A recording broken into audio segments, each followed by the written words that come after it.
Good morning.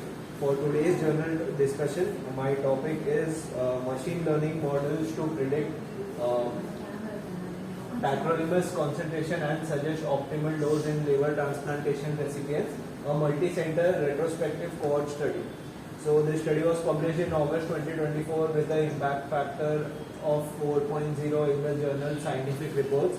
So following terminologies we should know. Tacrolimus, it is a calciurine inhibitor immunosuppressant with a narrow therapeutic index used to prevent graft rejection after liver transplantation. It is a central drug of interest and accurate dosing is critical to avoid rejection or toxicity. Therapeutic drug monitoring, it is a clinical practice of measuring specific drug concentrations at designated intervals to maintain the target concentration range. It underpins the empirical dosing adjustments currently used in transplant units. Then there is population pharmacokinetic models or the PK model. It is a mathematical framework describing how drug is absorbed, distributed, metabolized and excreted in a target population, often incorporating covariates to explain variability. It serves as a conventional gold standard comparator for estimating tacrolimus levels. Then there is what they made model. It is a long short-term memory. It is a recurrent neural network architecture which is capable of learning long-range dependencies in sequential data by employing gates to retain or forget information. It is one of the primary machine learning models developed to capture time-dependent patterns in dosing and lab data. Then there is a gradient boosted regression tree. It is a method that builds additive decision tree models in a stage-wise fashion, optimizing residual errors at each step. This was the second machine learning approach that was tested alongside the LSTM for concentration prediction. Then RMSE, root mean square error. It is a measure of prediction accuracy defined as the root mean square of the average squared difference between predicted and observed values. And median performance error or median performance error and median absolute performance error. It is the MDPE, it reflects the bias, whereas MDAPE, it reflects the precision of predictions expressed as percentage. Then there is Shapley additive explanations. That is, it is a model of model agonist repeatability method that assigns each future and important value for a particular prediction applied to reveal which inputs most influence the next day tacrolimus levels. And therapeutic range, that is 8 to 10 nanogram per milliliter was the for the tacrolimus. And the benchmark dose suggests simulations and for evaluating clinical outcomes such as rejection rates and intra-patient variability, so fluctuation in drug concentration within the same individual over time. High variability has been linked to worse outcomes. The model aims to reduce this by consistent dosing. So the novelty and hypothesis, the tacrolimus drug, it is given after liver transplant to prevent rejection, but in it's tricky to dose because it is too much can harm the kidneys and too little can allow rejection. So this study, they uniquely develop and externally validate the LSTM based machine learning model that predicts the next day tacrolimus dose through concentrations and suggests optimal dosing, demonstrating superior accuracy over conventional PK model and linear regression approaches in geographically diverse cohorts. So the aim of this article was to create and test a computer program that could look at patients' recent tacrolimus dose and lab results, then accurately predict the next day tacrolimus blood levels and recommend an appropriate dose. So the objectives were to develop a machine learning algorithm which will be capable of predicting the next day dose also comparing predictive performance of the two advanced models, that is LSTM and GBRT, against the conventional gold standard, that is PK models. Then externally validate this model by using a different cohort and translate the concentration predictions into dosing recommendations by simulating a range of possible tacrolimus doses and flagging those predicted to achieve the target range of dose. Also assess the clinical impact, specifically whether adherent to model suggested dosing correlates with other cohorts, and if it reduces the graft rejection rate in early post-transplant period. So the data for materials, the methodology data was collected. They gathered a record from 443 adult liver transplant patients and which were treated at Seoul National University Hospital in between 2027 and 2020. For each patient, they had up to 14 days of twice daily tacrolimus doses and corresponding blood concentration, plus daily lab tests for all these, and basic info such as age, weight, sex, height.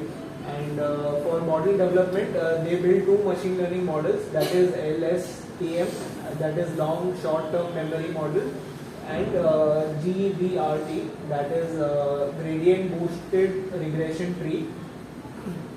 They also made simpler comparison model like the PK, which was the gold standard, and the training and internal validation was done. So 80% of the patients, that is 355, were used to train this model. At 20%, that is around 88 patients, were held back to test the performance on the data on data the model hadn't seen. So they measured the accuracy by how close the predicted concentrations were to the real ones, the real dosage that was given, and using these matrices like roots, mean square error and median absolute performance error, they tested the accuracy.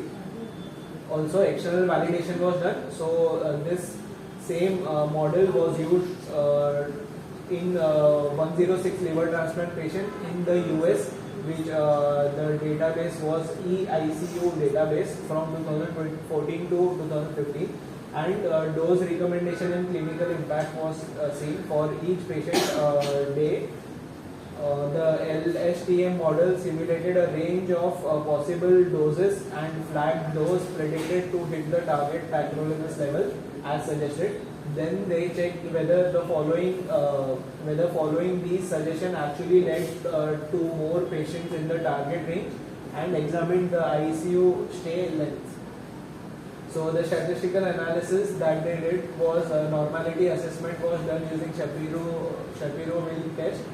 Descriptive continuous data was reported as mean plus minus SD or median.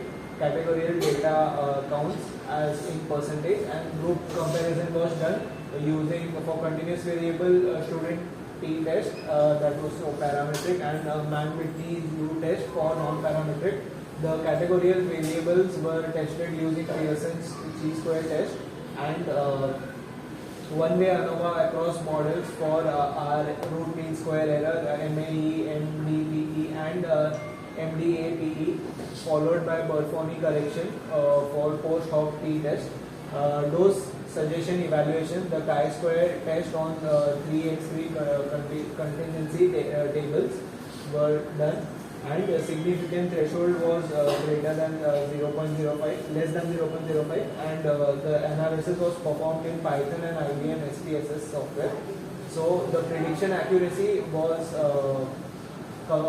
in the results that internal test, the LSTM had the lowest error, that is root mean square of 1.7 nanograms per ml, and MDAPE of 16.7%, beating the GBRT linear and PK models. External test of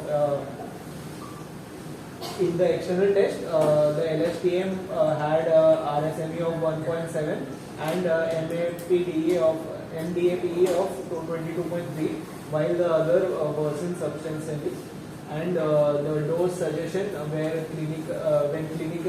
clinicians actually dose match the LSTM suggestions, the patients were within the therapeutic range, often statistically significant.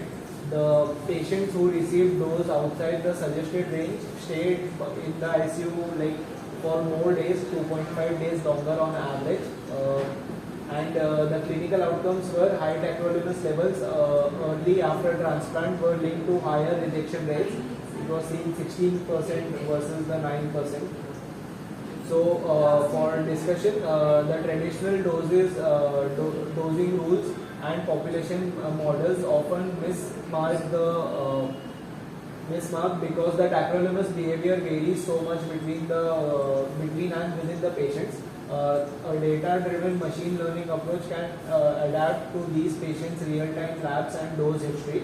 So for future directions can be testing the approach in a clinical trial, including more diverse patient data, and explore the models for once daily dosing. The strength of this study was the LSTM model worked well not only on its home data but also on external data without retraining. So it shows a strong generalizability.